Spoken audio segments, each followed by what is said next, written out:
How's it going, guys? My name's Brandon Twining, and this is my project for Earth's physical environment at the University of Prince Edward Island on coastal sand dune management and stabilization. So what I did for you guys today, as opposed to just doing a PowerPoint presentation, mostly because I'm not the most creative person in the world, is I took you guys to Stabilization Beach, Ontario, which is my hometown. It's about a town of 500 people. And it relies heavily on the preservation of these sand dunes here.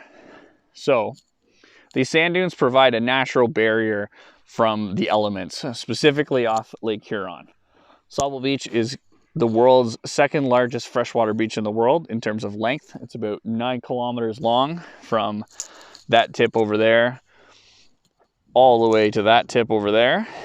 And it's very important that the town is protected from the elements, specifically flooding and wind. So what these dunes do, these dunes were naturally formed over thousands of years from just sand being pushed back and pushed back. There's actually a photo of it right here because the town council is trying to prevent people from walking all over the dunes because that degrades the barrier that protects our town.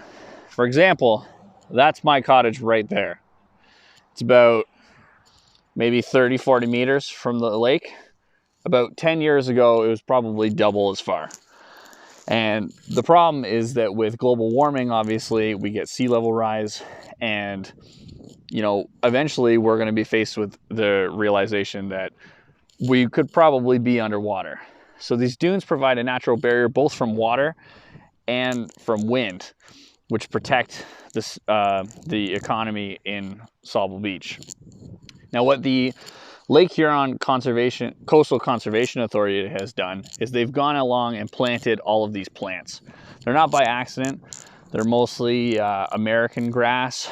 And what they do is they, at the ground level, trap the sand so that the sand actually falls.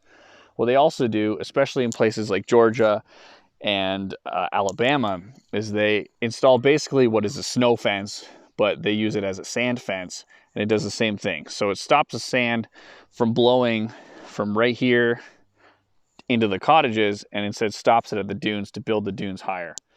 The dunes are not only a protective barrier, but they're also a very important environment for certain species. In particular, right now is the piping plover.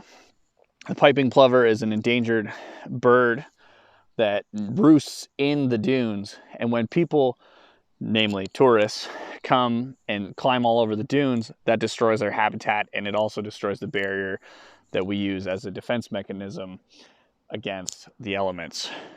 So, has this barrier actually proved effective? For the most part, yeah, because for thousands of years, this, like Stabilization Beach, has been ground. The one major problem is people.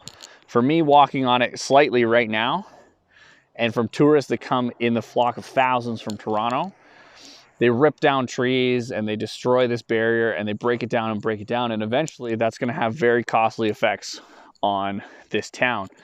Not only the residential areas that you see here, but also in the town of Stabilization Beach, which is slightly down this road. So I hope you guys learned a little bit about coastal management and the sand dune preservation. And I hope you guys don't go climbing on any dunes anytime soon. So thank you, and I look forward to reading your guys' presentations as well.